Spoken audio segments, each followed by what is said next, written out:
The modern mechanized forest nursery in Banban is the infrastructure support provided to the National Greening Program, which aims to provide quality seedlings to the National Greening Program of the DENR.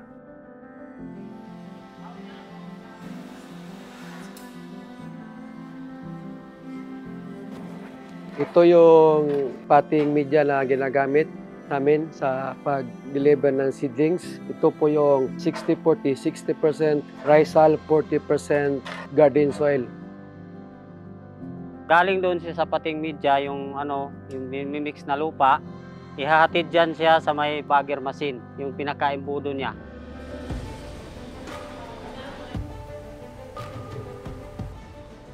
Tapos yung natin, yung empty tray, ipapasok diyan sa machine. Paglabas niya doon, mayroon na siyang lupa. Dadaan siya doon sa seeder machine, maglagay ng buto. Dadaan siya doon sa may water system. Pagkatapos, mayroon nagtatapping doon, manual lang yung nagtatapping sa natin, yung tray. Ilalagay doon siya sa pallets.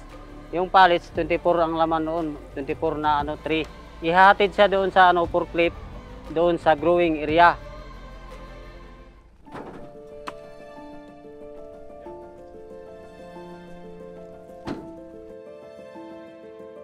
Ito yung growing area number 5. It caters about almost 7 million seedlings. Yung mga trays na seeded, dito dinadala ng forklift para sa maintenance activities. Dito di siya dinidiligan, kinukuha yung mga damo na tumutubo, tsaka yung application ng fertilizer dito din.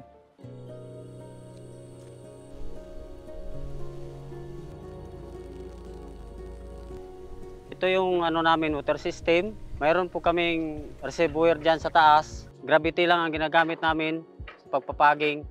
Pero pag malakas ang init, kailangan namin gamitan ng pump dahil hindi niya kayang basain yung seedling namin. The survival rate of the seedlings planted from the mechanized nursery has a greater chance of survival. It's because of the quality of the seedlings. It's cheap. Instead of producing 1 seedling per 7 pesos, you can produce 2 to 3 seedlings out of that 7 pesos, and at the same time providing livelihood to people in the area within the mechanized nursery. It's really a very big help in the National Greening Program.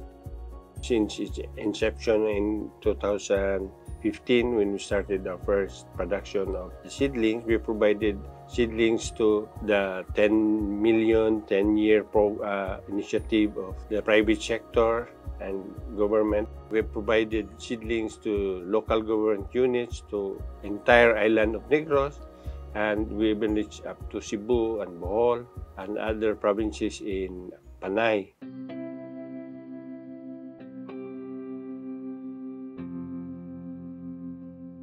During the pandemic, there was an instruction from the regional office regarding the provisional use of the mechanized nursery for the production of agricultural crops and vegetables.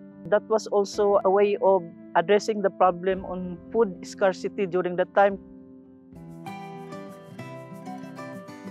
So we made a garden here. We produced pichay, carrots, upo, eggplant, tomatoes, pepper.